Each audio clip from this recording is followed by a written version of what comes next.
everybody, my name's Caleb Compton and welcome to the first Rempton Games video article. I've been writing the Rempton Games blog now for about 2 years, and I finally decided to branch out into video.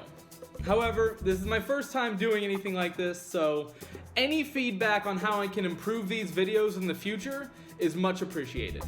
Thank you. For today's article, we're going to be diving into the world of Persona 5. Now, I know Persona 5 came out in 2017, so it's not exactly the most recent game, but I just finished playing it and I have a lot to say about it. Persona 5 tells the story of a mysterious teenager who, after finding a strange app on his phone, discovers that he has the power to enter other people's hearts. Using this power, he teams up with an ever-expanding group of friends to form what is called the Phantom Thieves, a group dedicated to entering the hearts of criminals and stealing their distorted desires to force them to confess their crimes. As you play, you'll increase your notoriety and popularity, you'll hang out with a bunch of different confidants, and you'll gradually unravel the greater secrets behind a mysterious ruin that is about to befall Japan.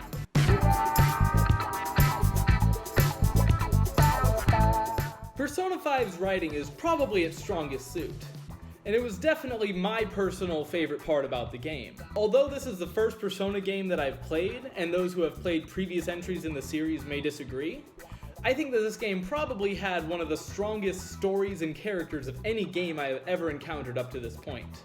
From the very early parts of the game, I was immediately drawn in by the premise. I found the concept of entering other people's minds and seeing how the world looks through their eyes to be a really interesting and original concept, and I thought for the most part it was executed very well throughout this game. I also appreciate that all the stories throughout this game, for the most part, had very clear narrative arcs. And every time you entered a new palace or started a new phase of the game, it was very clear why and what the stakes were. This game was able to achieve a very tricky balance where every step seemed to follow naturally from the previous one, and yet it still had some genuinely surprising moments in the story that really shocked me. As for the characters, I would say that they are also very well done. While some of them seem a little two-dimensional at first, as you get to spend more time with them throughout the game, you begin to see that they all have a lot more going on under the surface. While some characters are definitely better than others, for example, I loved Sojiro's arc, and Futaba Sakura might be my spirit animal, but even so, none of them fell flat, at least after spending a little more time with them. Even the interactions between the various characters felt very natural, although some of the text conversations got a little repetitive at times. All this being said, the writing's still not perfect, especially when it comes to the pacing, which is something I'll talk a little bit more about in a bit. Persona 5 is quite possibly the most stylish game I've ever played. This game knows what its aesthetic is, and every aspect of the user interface design works to build the overall style and visual feel of the game. This interface also hits 3 key points of good user interface design. First, it's very intuitive and easy to use. Secondly, it fits the theme and style of the game, and third, it's extremely consistent. If you took away the visual styling, what you would be left with Persona 5's user interface is an extremely basic, but incredibly functional user interface. You have your basic pause screen, where you can check your inventory, examine stats, you have a save game menu, you have a map, you have a phone where you can read messages from your confidants. None of these aspects by themselves are revolutionary or game-breaking, but the way that they're integrated into the visual style of the game is. Take the map, for instance. When was the last time you were impressed by a map in a video game? For the most part, they just take a realistic image of the terrain, plop it on a user interface, and there you go. Persona 5 easily could have gotten away with just a realistic map of the city of Tokyo.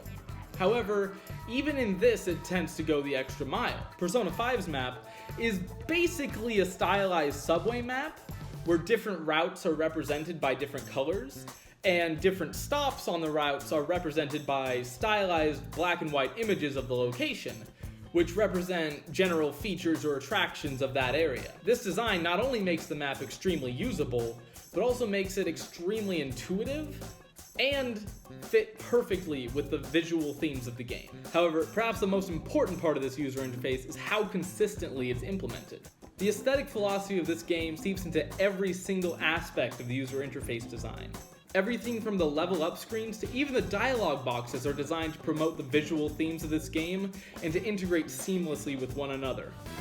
You'll never see it coming. I have mixed feelings about the music in Persona 5. On the one hand, most of it's actually quite good, and does a lot to enhance the feel of the game. Every time you enter a new dungeon and hear the new song, it's always an exciting moment, and it does a great job of setting the scene and enhancing the atmosphere of that location. Unfortunately, over the 100 plus hours of gameplay in this game, the music tends to get a little old. There are some songs that are used throughout the entirety of the game, and towards the end I just got so tired of hearing them. Even the dungeon songs, which start out as being really interesting and fresh, by the time you finish the dungeon, you're pretty sick of hearing it. Persona 5 is far from the only game to have repeating music that loops throughout the game, and it's not even the only game that's as long as it is that does this. So, I'm not sure why I found the music in Persona to get old, while other games I didn't mind the music. However, I do have a hypothesis, and that's the existence of lyrics in the songs. Most video game music is entirely instrumental, and is designed to be repeated for hours on end. However, I think there's something about the way that the brain processes vocal versus instrumental music that makes these songs not as re-listenable as a lot of video game music is. Of course, Persona 5 isn't the only game to include lyrics in their music. However, in a lot of games it's used differently. In games like Mario Odyssey or the Kingdom Hearts series, they occasionally include songs with lyrics, and that's mostly done to punctuate special moments in the game. Other games that do use repeated vocal music as background music, such as the Tony Hawk Pro Skater series, usually have a mix of songs. This avoids the issue of having to hear the same lyrics over and over and over again, which towards the end of the game got to the point where I had to turn the volume down so I couldn't hear it.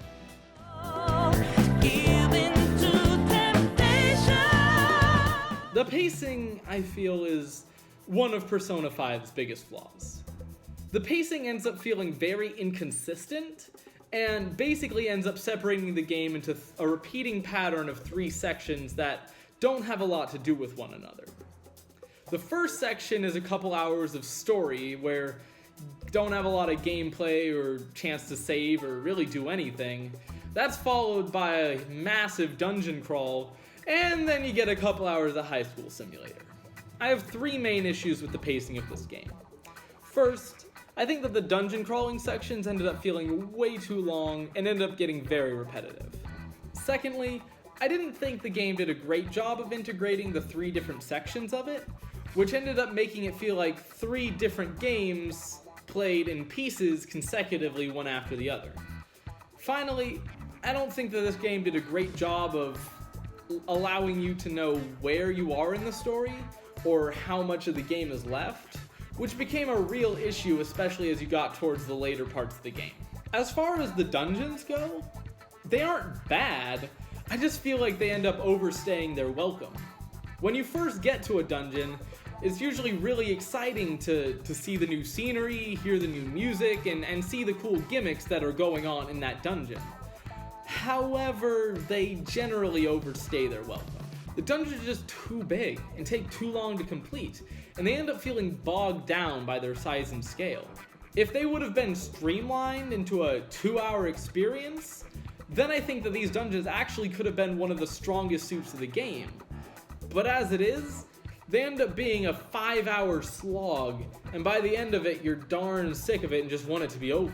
My second big issue with the pacing, as I alluded to earlier, is that the game is divided into 3 main sections that don't really have a lot to do with one another. While you're playing through the story sections, there's really nothing you can do as far as dungeon crawling or interacting with other characters. While you're going through the dungeons, you can't interact with the characters, and aside from a few short cutscenes, you don't really advance the story. And when you're hanging out with the characters, there doesn't do much to advance the stories aside from their own side stories, which are pretty unconnected from the main storyline, and it really has nothing to do with the dungeon crawling sections. Because these three sections of the game are so separate from one another, it creates very inconsistent tone and pacing. While you're going through the story sections, it's basically nothing but advancing the story. And then you go through the dungeon, which advances it very little, and then you go to the high school simulator portions where this story goes to a grinding halt until you finally complete that section and it can advance again. One moment we're being told that we have to go into this dungeon and defeat the enemy as soon as possible or everything's gonna be ruined! And then you defeat the enemy and wait around for a couple weeks with nothing happening while you learn how to play better Fortnite from a 12-year-old. If you enjoy certain parts of the game more than others, as I did, it can get to the point where you're slogging through the parts of the game that you don't enjoy as much for several hours just so you can get to the parts of the game that you actually enjoy. Finally, one of the biggest issues I encountered with this game happened towards the end. Basically, the closer you got towards the end, the harder it was to actually gauge how much of the game was left. Now, this might be a little nitpicky, but I'm sure a lot of you, like me, have a lot going on in your lives, and it can be hard to fit gaming into your busy daily schedules. Sometimes you rely on a game to kind of telegraph how much is left so you can plan around that. As I got towards the end of the game, there seemed to be a dungeon that was telegraphed as basically marking the end. But even after completing that, I later found out that there was an entirely new dungeon to complete after. And then, after completing that dungeon, which basically had a neon sign on it saying, "Last Dungeon," there was still another 5 to 10 hours of gameplay before the game actually finished up. Towards the end of the game, I just felt like it was ready to be over. I wanted it to be over, and it's not really a great thing for a game that I enjoyed playing most of the time through. I genuinely enjoyed playing this game for most of the runtime, and I don't think I would have felt so disappointed towards the end of it if it hadn't kept giving me mixed messages, making me think it's over, and then continuing for 5, 10, 15 hours after that point.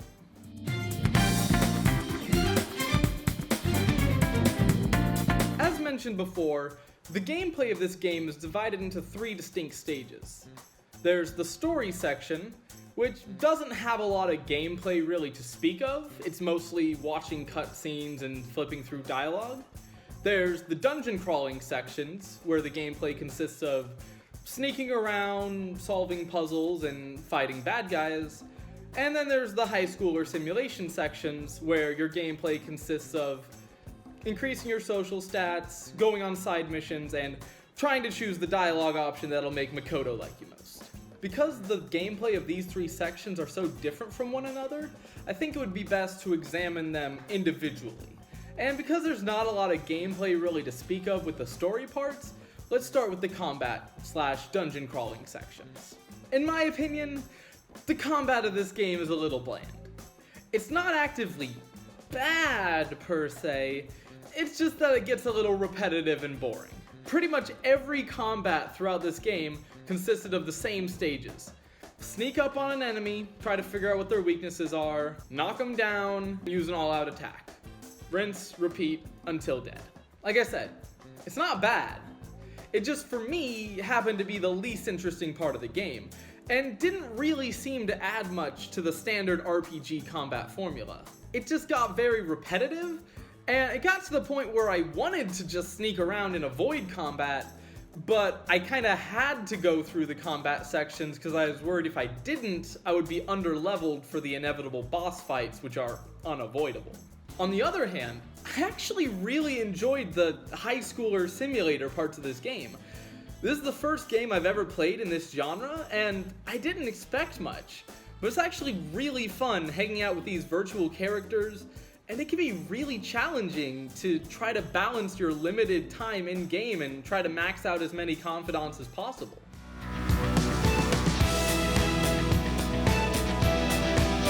One of the biggest game design lessons from this game, and something that you may not even notice while playing through it, but that undoubtedly had a huge impact on the design, is the way that Persona 5 manages their budget. While Persona 5 is undoubtedly a beautiful and well-made game, it doesn't have the same battleship-sized budgets that a lot of AAA games these days do. So in order to compete in that market, they had to make a lot of tough decisions on where to spend their money and how to manage their time to maximize the experience for players. And I actually think they made a lot of smart decisions in this area. The first major area that Persona 5 saved money in is actually in the design of the personas themselves. Every persona in the game is represented by a unique 3D model, but as you go through the game, you may be able to notice a couple things about these models. First, they're not at as high of a resolution as you may expect from a high-end AAA game. Secondly, you'll notice that they tend to reuse a lot of models in their character designs. I can't count how many of these personas reuse the same, humanoid body with slight changes to the hair, the clothing, the other details. There are also skeleton and horse models that tend to be reused in a lot of these personas. And at first, this may seem like a strange place to try to cut costs. I mean, after all, the game is called Persona. So wouldn't you want to spend a lot of time on making unique and interesting personas? And here's where I actually think it's really interesting, because even though the game is called Persona, it's not really about the personas. The game's about human nature. And the personas are just one way of representing this. One of the most important things in any game design is to know what the core of your game is and make sure that every aspect of your game is designed to enhance that core experience. And I think in this game, the core experience is really the story, the social interaction, and learning about these characters. The combat really takes a back seat. So in this case, I think paying less attention to the designs of the personas and the combat themselves to make more room for the story and the characters really makes sense. That being said, this is a big area that could be improved on in the next Persona game, and I'm really interested to see what they do in the future with it. Another area that was clearly a victim of budgetary constraints was the cinematic aspects of the game. Don't get me wrong, there's some really beautifully animated parts of this game, and even some of the in-engine cutscenes can be quite cinematic and interesting to watch, but for the most part the story is told with static shots of the characters with dialogue boxes in front of the screen, and not a lot of action actually going on. While these scenes by themselves may not be the most interesting to watch, they do a fine job of moving the story along and don't require 30 hours of cinematic footage to tell the story.